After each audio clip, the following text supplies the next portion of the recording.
What's going on YouTube? JT's Reborn here, and welcome back to another edition of After the Movie. Currently in my theater parking lot. As you can listen to the sound of it, it is raining quite a bit outside. I just got out of seeing the new Jennifer Lawrence R-rated comedy, No Hard Feelings, and I'm here to give my thoughts on it.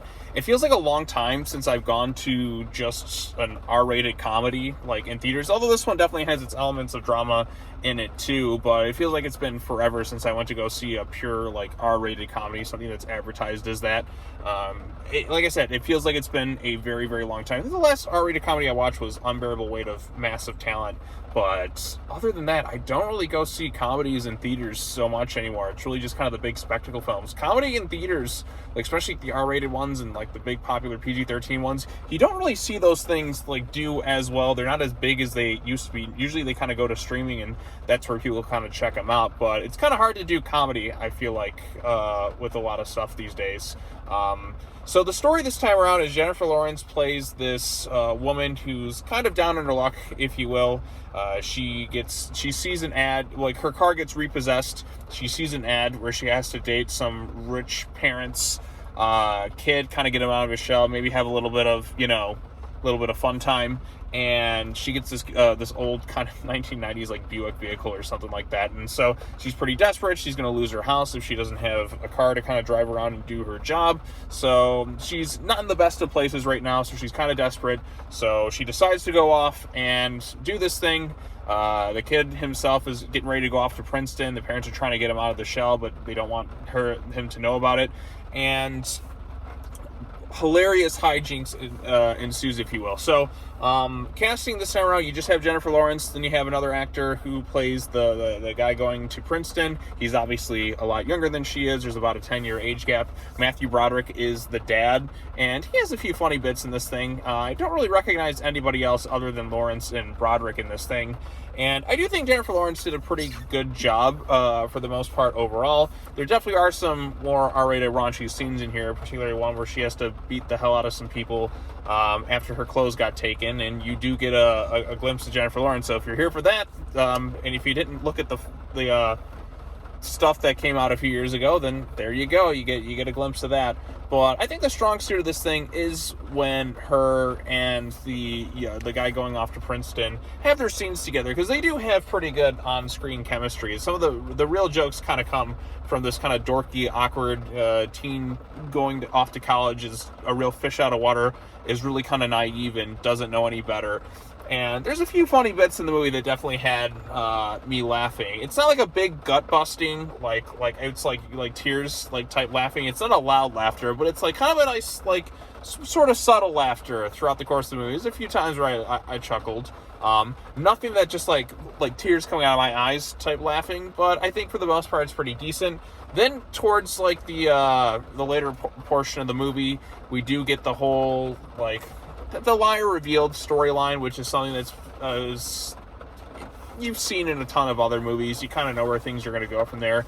It's rather predictable in that regards. And that's where things start to get a lot more dramatic than I was kind of anticipating, because it does take a bit of a turn later on for the more dramatic elements. And it definitely takes itself kind of seriously, a lot more than I was expecting at times. But if you're looking for something with some comedy, some drama, I think for the most part this movie works. It's kind of a good one-and-done type movie. It was nice to see an R-rated comedy in theaters, because I just feel like I don't see them all that often anymore. So it was nice for me, and it's not just some big IP movie I'm going to go see. So it was a little bit different for me, and there was a few people who were laughing at some bits in there. There's a lot of like natural like humor sprinkled in throughout. I think that works. Like I said, the main actor in the film that plays opposite Jennifer Lawrence, I think he was the funniest part. Lawrence does a pretty good job for the most part. I mean, she's won major awards and all that. She is a talented actress. Whatever you think about her personally aside, she can act, and I think she does the comedy pretty well in some scenes. But I think the strong points are when it's just her and him kind of playing off each other, her just coming on too strong and him being kind of a naive moron. There are definitely some laughs to be had at that. Not every joke works, and some of the other supporting cast are just sort of there. The jokes don't necessarily land with them.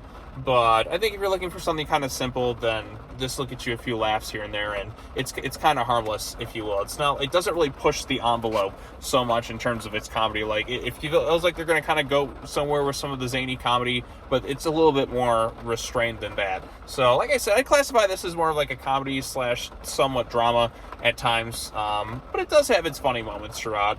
Nothing like that's going to make you like scream laughing so hard, but nothing that's just really quite awful. So, like I said, it's an above average comedy. So that's kind of where I'd rank it. Because again, comedy is subjective.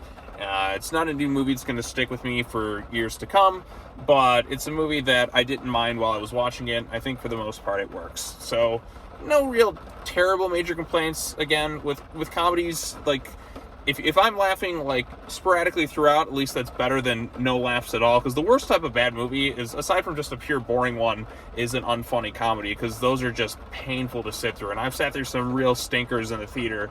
I'm trying to think of some examples, like The Incredible Burt Wonderstone.